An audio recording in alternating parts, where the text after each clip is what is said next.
sukacitanya saya meraskikan masjid penutupan bengkel kreatif OKU asas vokal dan drama radio. Semoga langkah kecil pada hari ini menjadilah gelombang besar pada masa depan industri kreatif Malaysia. Hari ini adalah bukti bahawa industri kreatif Malaysia sedang bergerak ke arah yang lebih inklusif, yang lebih progresif, yang lebih terbuka dan juga lebih berperi kemanusiaan. Bengkel ini adalah pertama seumpamanya yang dianjurkan oleh Finas bersama dengan Persatuan Seni Warisan Artistik Digital Malaysia denganlah memberi fokus khusus kepada komuniti orang kurang upaya OKU dalam bidang vokal dan juga lakonan drama radio.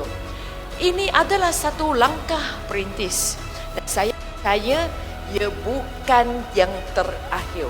Saya juga difahamkan bahawa Persatuan Karyawan Malaysia telah bersetuju untuklah menaja kealihan kepada kesemua 30 orang peserta bengkel hari ini.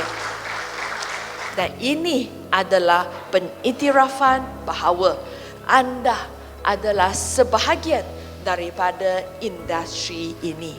Tahniah dan syabas saya ucapkan kepada semua peserta bengkel ini.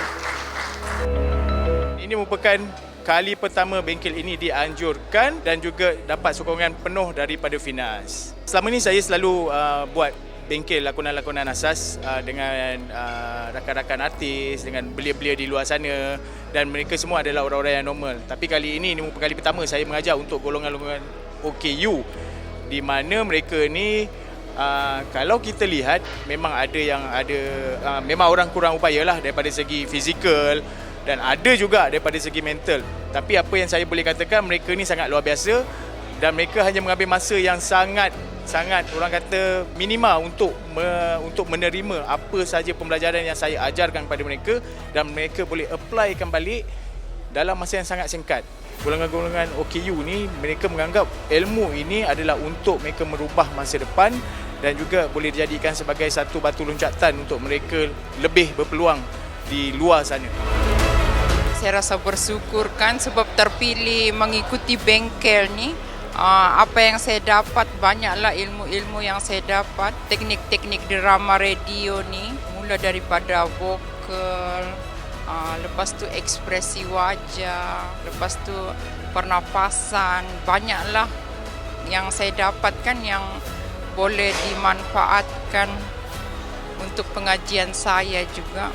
Saya mengucapkan jutaan terima kasihlah kerana memberi peluang kan kepada kami ni untuk mengikuti bengkel ni, terutamanya kepada cikgu-cikgu kan. Macam bukannya mudah mengajar kami OKU ni, bolehlah kami dapat ilmu untuk kami gunakan untuk menceburi bidang drama radio ni kan. Ucapkan terima kasih kepada mereka semua atas kerjasama dan hardworking kerja, and yes, I want to say thank you to Pinas too for adakan this event. If not, kalau tak ada this event, I don't know how to express myself and go out my comfort zone and stuff like that. I also want to say thank you to my cikgu-cikgu, Cikgu Rosnan, Cikgu Siti, Cikgu Adam dan selainnya. Saya nak ucapkan terima kasih kerana bagi saya ilmu-ilmu ni dan yes, that's all. Di bengkel ni saya banyak belajar tentang vokal, lebih dikirakan saya lebih mendalam lagi tentang vokal, tentang lakonan asas. Alhamdulillah saya banyak mendapat macam-macam ilmu. Dan saya cuba dalam bidang ni saya cuba benda baru. Alhamdulillah best sangat. Saya dapat benda baru, ilmu yang baru. Alhamdulillah sangat.